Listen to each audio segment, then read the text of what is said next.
Welcome to Conversations with Writers. I'm Andy. I'm a writer and a writing instructor in higher education. And this is an educational YouTube series intended to catalog writing strategies and philosophies through conversation with other writers.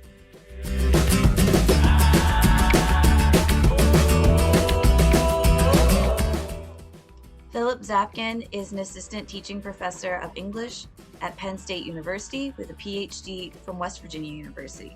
His first book, Hellenic Common, Greek Drama and Cultural Cosmopolitanism in the Neoliberal Era, was published by Routledge in August 2021. He has published essays in PMLA, Modern Drama, Contemporary Drama, Text and Presentation, and elsewhere. Phillip also runs 2 YouTube channels of his own, Theater of Phil, with videos about dramatic and literary works, including scholarly conference presentations, and Writing Notes, which covers rhetoric, composition, professional writing, teaching, and advice for students. And this is my conversation with Phil.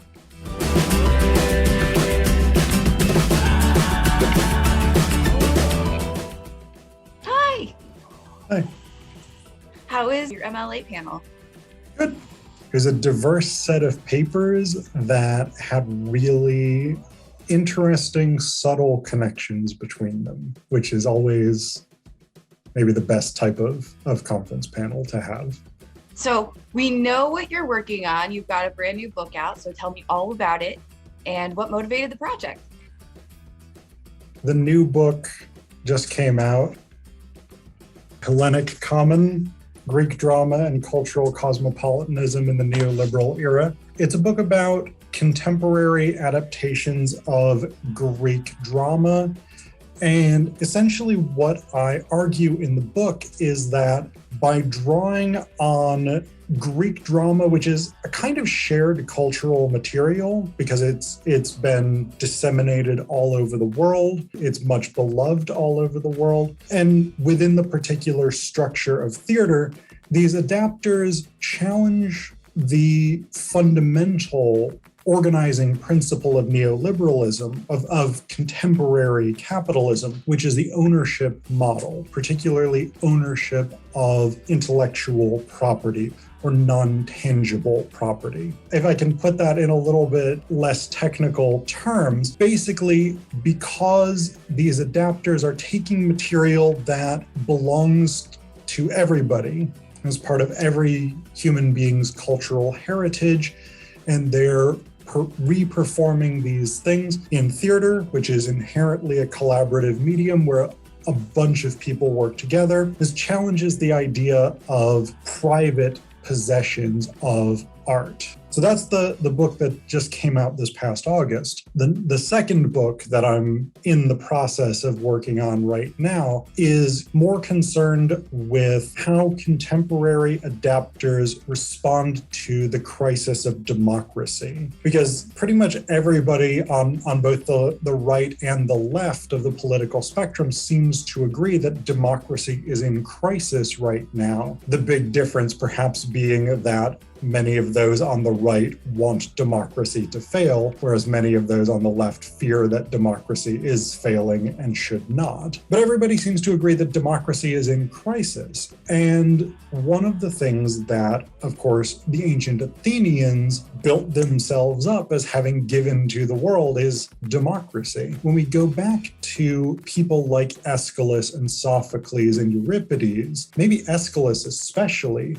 we have these very positive portrayals of democracy and these endorsements of democracy in a way that we don't necessarily get such positive portrayals from people like Plato, as well as Aristophanes, who's the main sort of comic Greek poet whose work we still have today. When contemporary adapters take these ancient Greek plays and reconceptualize them for modern audiences, one of the things that they often do is bump up the pro-democratic factor.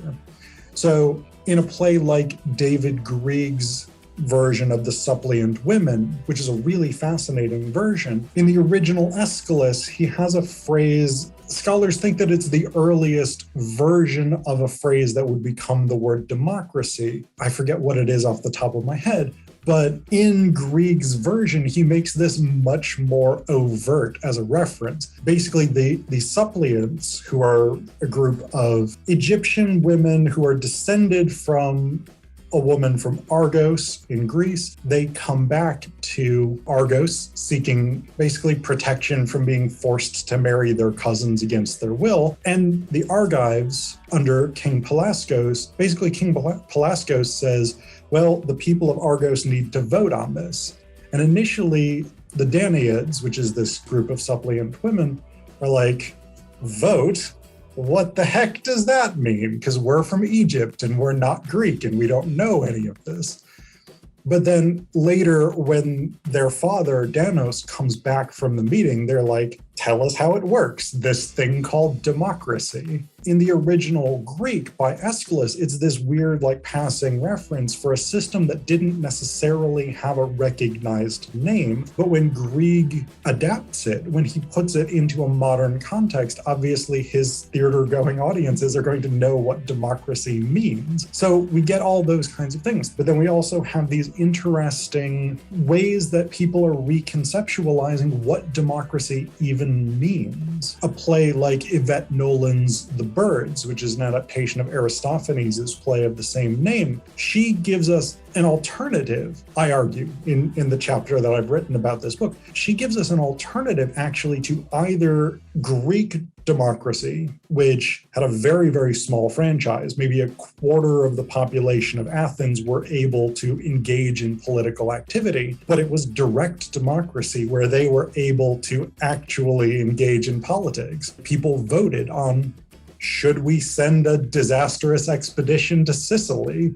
Should we throw this person out of the city-state? Then on the other hand, you've got contemporary representative democracy or liberal democracy, which is what we have in the US, they have in Canada, where Nolan is from, they have in the UK, where a very broad portion of the population is able to vote, but we vote for somebody who then represents us. We both live in Pennsylvania. We've got Pat Toomey and the other guy. I don't remember who both of our senators are. But if Pat Toomey does something that I totally disagree with, I have no real recourse. I can't go to the Senate and be like, I vote for X thing. What Nolan does that I find really fascinating in The Birds is she gives us an alternative. She gives us a third form of democracy, which is rooted in indigenous North American democracies, particularly coming from the Algonquin, which is, Nolan is half Algonquin and half Irish, and Haudenosaunee in New York State, where I grew up. So these sort of Eastern woodland nations have very, very intricate forms of tiered democracy, and they're very open, direct democratic forms that, as you move up, become more and more representative, but the lower tiers continue to have a substantial amount of supervision over the upper tiers. So these are the kinds of things that my second book is going to be about, is how, on the one hand, contemporary adapters explore crises of democracy, not just the contemporary crisis of democracy, but ongoing challenges posed to democracy by, for instance, autocratic leaders, as well as austerity politics. But then on the other hand, this very hopeful second half of the book, where playwrights like Wole Soyinka and Yvette Nolan and David Grieg are, I argue, presenting these potentials for democracy, ways that things can be made better. And they're enacting those techniques through performance. Then the other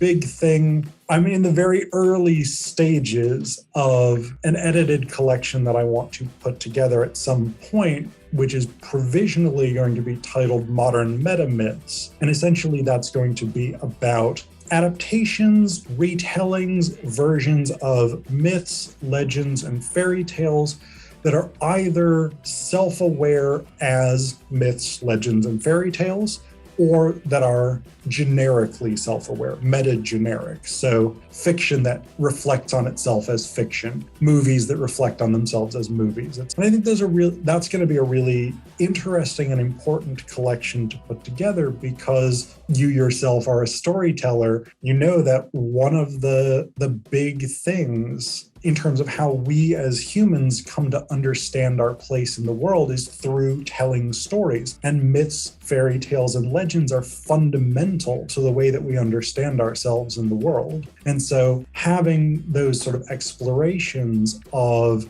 how contemporary artists are using myths, fairy tales, and legends to explore the contemporary world, I'm very excited to eventually get started on that. I'm excited to read all of it. So, what have you learned about yourself through scholarly writing and research? I've been in higher education continually in one form or another since 2005.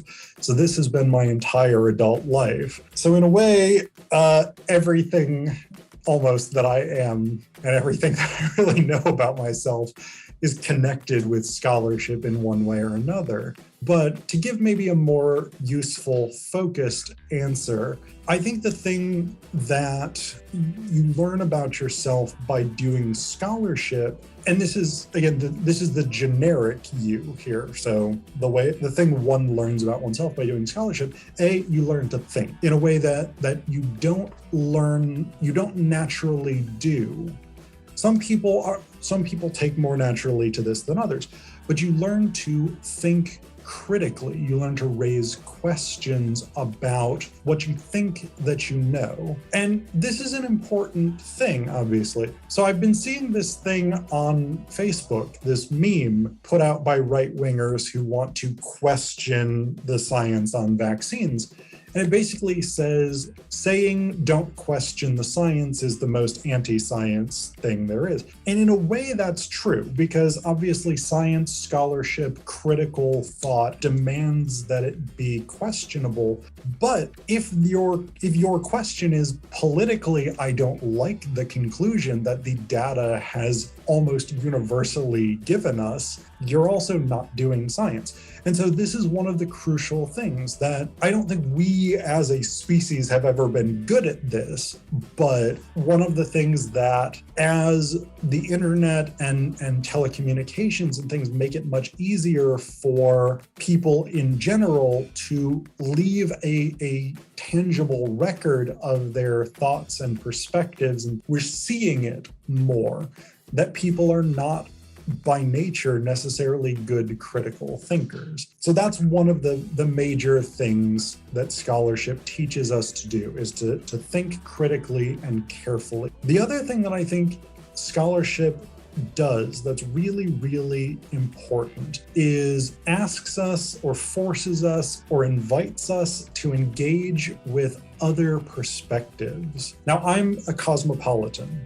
Not just in the sort of sense, I'm not the drink, obviously, although I don't object if anybody wants to offer. So there's the sense of a cosmopolitan, like, jet setting, and I'm smoking my cigarette in my long 20s cigarette holder and quaffing cocktails. But there's actually a major branch of philosophy on cosmopolitanism. And that's one of the branches of scholarship that I fall under. And basically what cosmopolitanism is concerned with fundamentally is how we engage ethically and effectively with other people's voices, ideas, and experiences. And I think scholarship, in a way, invites us to do that, because if you're a scholar and the only things that you're reading are things that you're already familiar with, you're not a scholar. You're not doing what scholarship requires. This demands that we read other perspectives, that we experience other perspectives, and that we think about things in ways that we as individuals haven't necessarily already thought about them. And so I think that's the other big thing that scholarship and the arts in general actually invite us to do.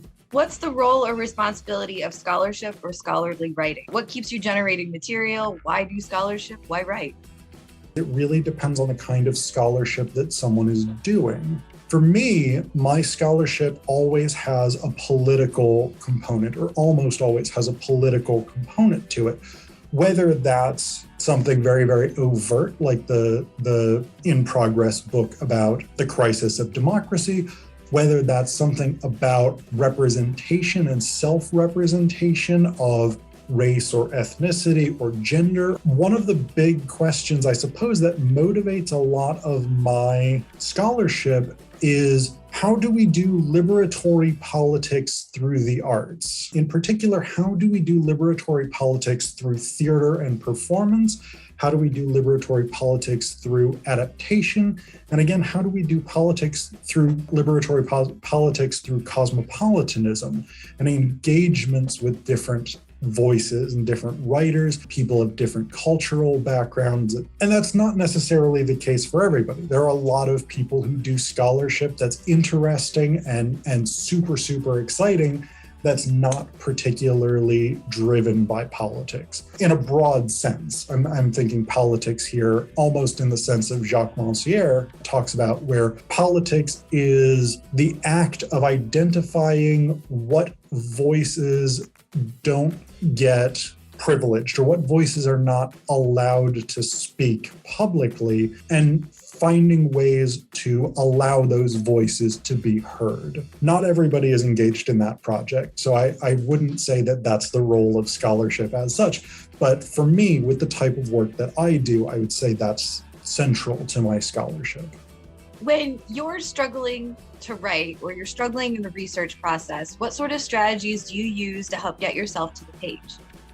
I very rarely deal with writer's block. There are some times where I just sort of say to myself, I don't want to read this particular thing today, and then I don't read that particular thing that day. But I also do that fairly secure in the knowledge that on some other day I will read that thing. But because I tend to be a very heavy planner in terms of my writing process, I don't tend to struggle with writing as such. I may not get to that writing for a good long time. A few years ago, I had a paper published about gender, and it was a gender studies and queer theory paper about Stephen Norrington's film, The League of Extraordinary Gentlemen. I first came up with the idea that would become the core of that paper when I was teaching a class on science fiction and fantasy. It was steampunk themed. I think this was back in 2013. The paper itself was published, I want to say in 2019. Late 2019. I probably spent about 5 years thinking about this paper topic on and off before finally getting to it, which is not necessarily the same as saying I had writer's block or something like this and I wasn't able to sort of get to the page and generate material. I just spent a long time with it sort of percolating before I actually found a call for papers that I thought would fit with that particular topic. But I think that's one of the things, is like heavy planners, people who spend a long time thinking about how they're going to approach things, maybe doing a number of pre-writing exercises, outlines, even brief drafts and things like this. I think we tend to have less issues in terms of how we come to the page itself because we've thought so much about it before we get there. What is your favorite part of the writing or research process, and why? We had talked about this the other day, and I said I didn't necessarily have a favorite part. And to a certain extent, that's still true, because with any given project, there's different parts of it that I find most exciting. It's not a consistent thing. But I was thinking about it, and I guess the moment of inspiration is maybe the most exciting thing. Like I have a couple of notebooks in my bag that I carry around, and I'll often be just sort of thinking about something that I want to work on before class or even during class, if it's a day where, not while I'm like actively engaged in teaching, but if it's a day where my students are going to spend half an hour writing something, or they're going to be working on peer review or something like that, and I'm mostly just standing there waiting in case anyone has any questions, I will think about the stuff that I want to work on. And very often I will start maybe composing a section of something I want to write in my head. And then that sort of moment of like, yes, I've got this idea and I can't wait to frantically scribble it down in the 15 minutes between classes. I think that it's a delightful moment because it is that sort of creative spark. It's the Promethean moment in a way where you're like, I've unlocked some mystery. I've figured out how to bring Frankenstein's monster to life, and I'm going to write it down in 15 minutes before I have to teach my next class. I think that experience of just sort of having those epiphanies, those moments where you're like, I've just come up with something brilliant and I'm going to write it down so I don't forget it. It's an intellectual adrenaline rush, if not I don't know how adrenaline works because I'm an English person and I know shit about biology, but if it's not an actual adrenaline rush, it's an intellectual adrenaline rush at least. What revision strategies do you find most useful for revising your own work? And what sort of challenges do these activities help you solve? The one that I always tell my students, if I could only teach one revision activity, I would teach reading aloud. Other people have talked about that on this series before. Read everything that you write aloud. It's the number one best way of figuring out what doesn't work about your writing. That being said, the other thing that I've found really, really useful that I don't remember anybody having talked about yet on the channel is whenever I write something, I think back about what revision strategies, suggestions, corrections I've gotten on previous pieces of writing. And actually, that's a really useful thing to do both as a scholar and as a creative writer, because as we practice and as we learn new things, we can incorporate that to make what we're working on now better. Since I work a lot on theater, on drama, one of the things that while writing my dissertation, my advisor, Ryan Claycomb, really pushed me to do more of was to engage with performance. What does this text look like when people put it on stage, and why is that significant? And so that's something that I often think back on when I'm writing about theater or drama today in post-dissertation projects. I often think to myself, have I adequately addressed this aspect of it? Have I talked enough about what this would look like on stage in order to really give the audience, my readers, a sense of how the staging is done, how the characters are portrayed, how the costumes are set up, what sort of tech elements there are, and why those things are significant. Because obviously that's a big component of drama as such. Many people have made this observation, but drama is half of an art form, with performance being the other. The written text is half, the performance is the other half. And so because that was a piece of feedback that I had gotten, here's a thing you can do better to improve this particular piece. I often come back to that advice and say, am I doing that in this new thing that I'm writing? If you think about the feedback that you've gotten on previous pieces of scholarship, previous pieces of art, and you bring all of that knowledge that you've developed over however long you've been doing scholarship, however long you've been creating art, and you bring all of that knowledge to bear. It's like at the end of a semester when we say to our students, for this final project, you need to show me all of the skills that you've developed over the semester. I think you want to do that over the course of your scholarly lifetime or your artistic lifetime. What all have I learned? And thinking about the critiques that you've gotten, thinking about the suggestions that you've gotten, and bringing those to bear on whatever you're currently working on, I think is one of the best things that you can do. And what sort of reading suggestions do you have? What scholars do you keep in your back pocket? Some of the biggest scholarly influences on me because I am a cosmopolitan, and that's one of the big things that really shapes my work, Kwame Anthony Appiah is one of my absolute favorite writers, one of my absolute favorite critical theorists. He, in a way, wrote the book on cosmopolitanism.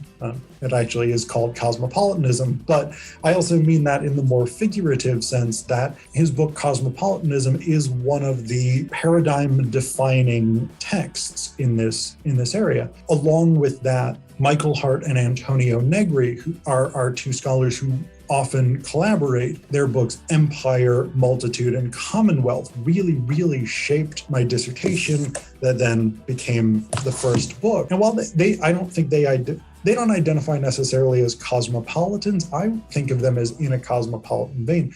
They think of themselves as communist theorists, which is true as well, but I think their particular approach to communism and to the idea of collective ownership of culture, ideas, language, etc., is really rooted in cosmopolitan values. Along with that, Todd McGowan and Slavoj Žižek are really central. Like I love psychoanalytic criticism, and that's something that I do whenever I can. Both McGowan and Žižek combine Lacanian psychoanalysis with Marxist social criticism. And so that's I think a really interesting approach to take, and I do that as well. I have a chapter in this book that does that, as well as other articles that are psychoanalytically inflected.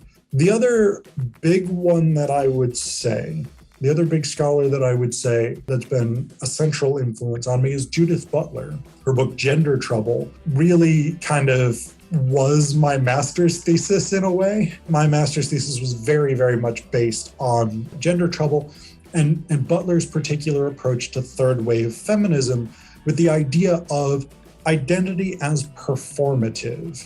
That is, not necessarily like we're doing theater when we do identity, but in the sense that identity is constructed through performance, and there's not a subject behind the performance. Through our performance, we constitute who we are. And of course, as a person who works a lot on theater and drama scholarship, that's a really fascinating idea. But Butler is very interested in these ideas of how we construct identity and how we can maybe reconstruct identity, how we can challenge hierarchies and paradigms like patriarchy, like heteronormativity, like capitalism, by identifying the failures in these performances. So I'd say those are probably my big scholarly influences. But I want to talk about some of the writers that I love too, because I mean, obviously I'm a literature person,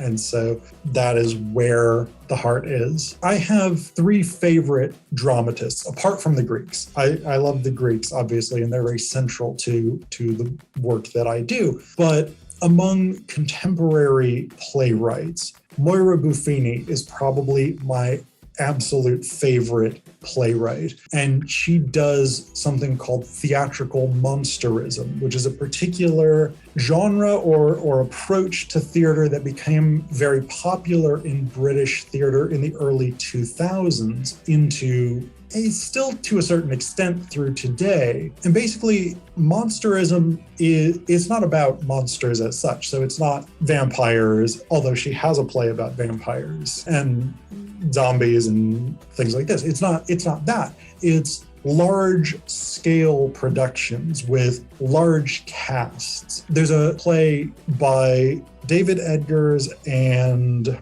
I forget the other writer's name, but it's called A Time to Keep. And it has a cast of like 125 people or something insane like that. It was the I think Devon Community Theatre in Southwest England.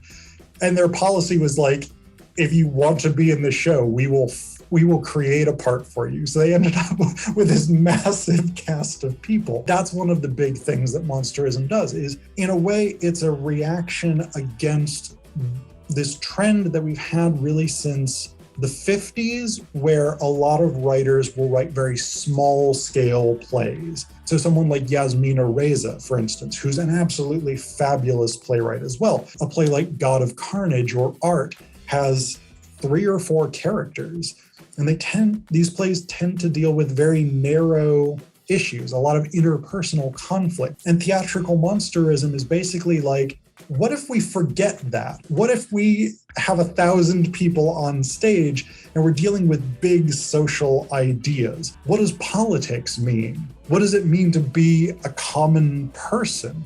What does it mean to be a worker in a war zone, for instance? That's what I love about Buffini's plays is they have these big ideas.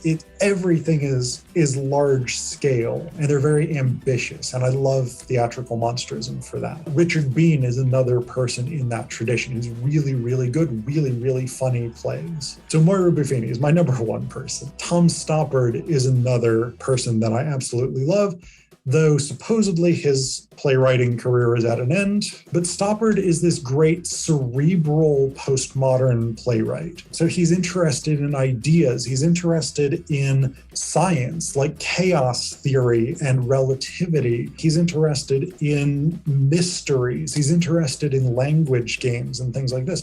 Just really, really clever stuff going on in his theater. And then my other favorite playwright is Femi Osofisan.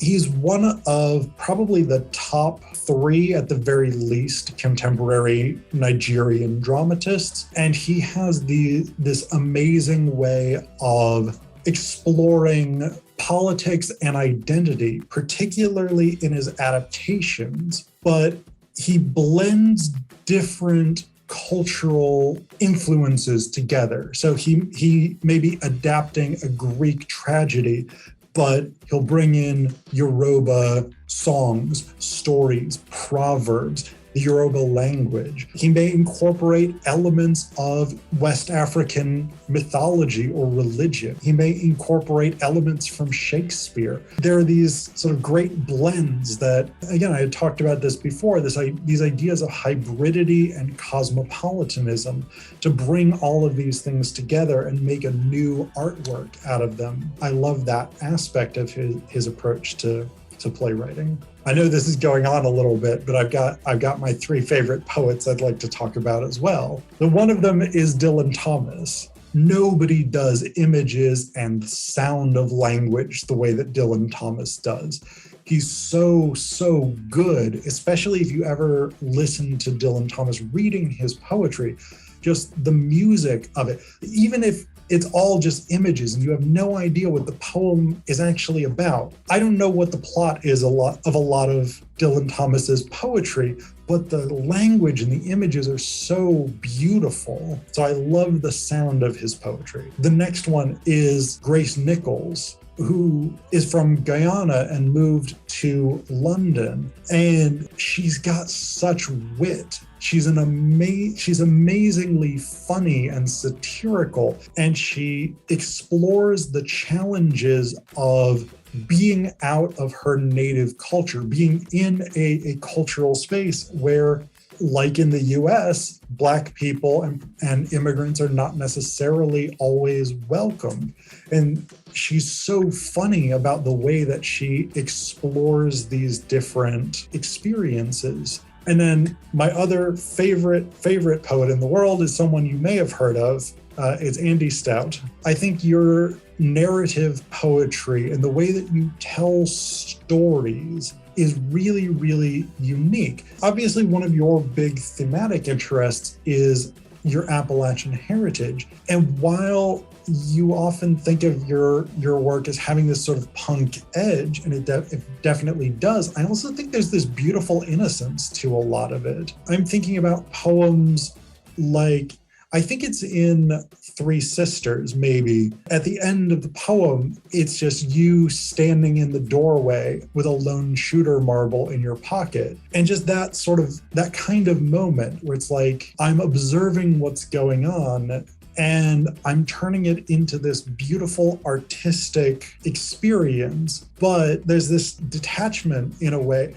not detachment, because that suggests like callousness or something like that. But there's enough of a sort of gap between what you're seeing and describing going on and where you're standing for that perspective. I think it's very hopeful in an extremely subtle way. Maybe it's a sappy thing to say, but I love hopeful texts. I love hopeful art, even if it's full of death and destruction and despair and economic deprivation and whatever it is.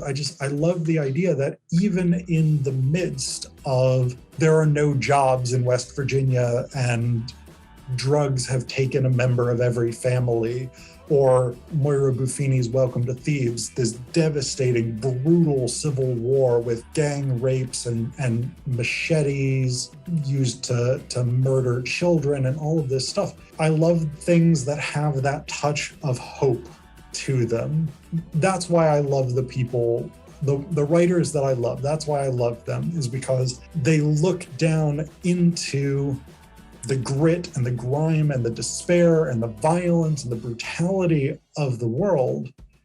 And they say, but there's also beauty. I mean, it's that Oscar Wilde quote, right? That famous one that shows up on the stupid inspirational posters. We may all be lying in the gutter, but some of us are looking at the stars. I appreciate that I made your list. I'm very flattered.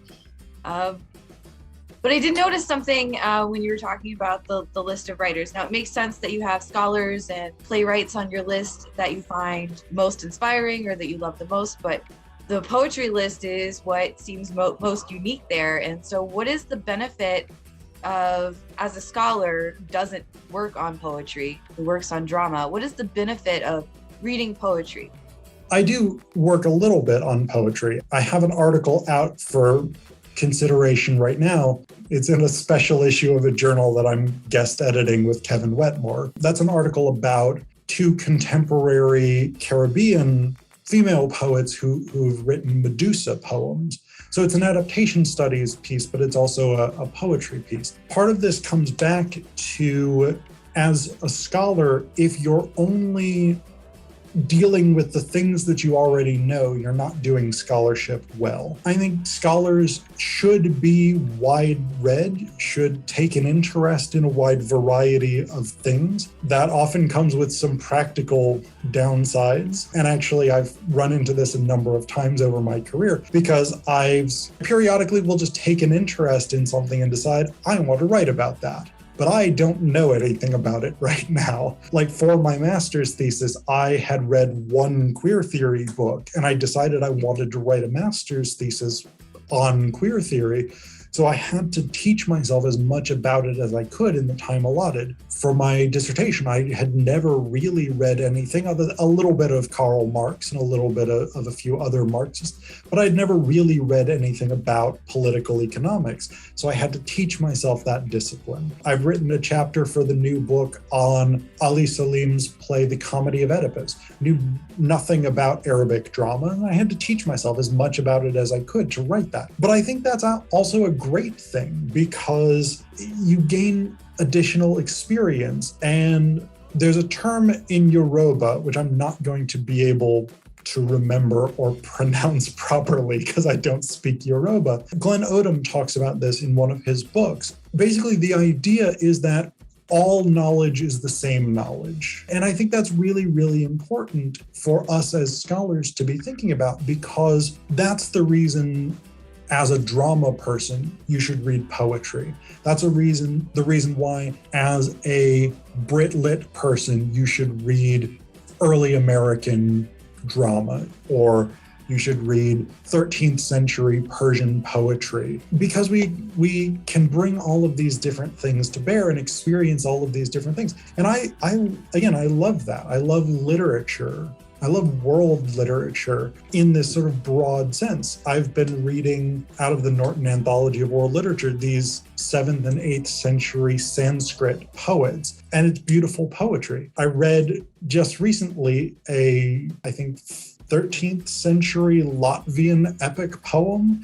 Like, who would ever think to read that? But it was brilliant. It was amazing. I think one of the things is like, you want to not confine yourself. I'm interested in all these different kinds of things. Science, to a certain extent. Like, I don't know that much about science, but I'm interested in particularly scientific theory, like chaos theory and relativity and things like this. And that comes back partially to Tom Stoppard. But I'm interested in archaeology. I'm interested in comparative religions. It's not just a question of why poetry. It's a question of trying to make your knowledge as boundless as possible as a scholar. That being said, poetry is particularly important to me because, as you very well know, poetry originally was a performed genre. I think a lot of us now experience poetry on the page, like we read it, and I'm primarily a reader of poetry. But again,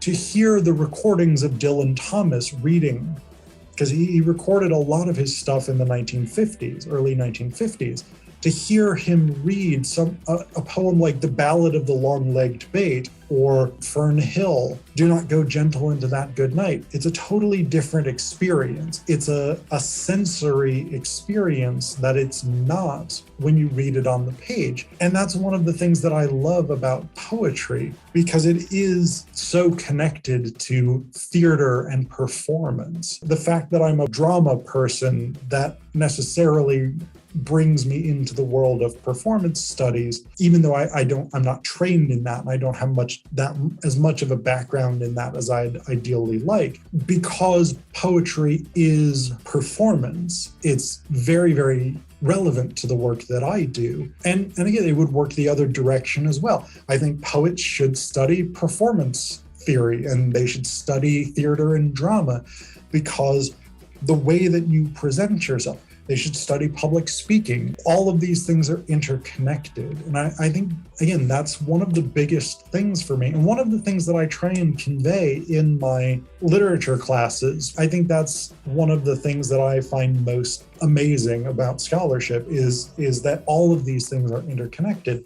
And so you read, as a scholar who works primarily on drama and adaptation, I read a lot of poetry. I read fiction. I read graphic novels. I watch movies and TV, and I watch them critically. It is that kind of thing where maybe this is the ideal. Maybe this is not practical for most people, and that's fine. It is an ideal, and an ideal is meant to not be lived up to. But again, I think the idea of knowledge as boundless is at the heart of scholarship for me.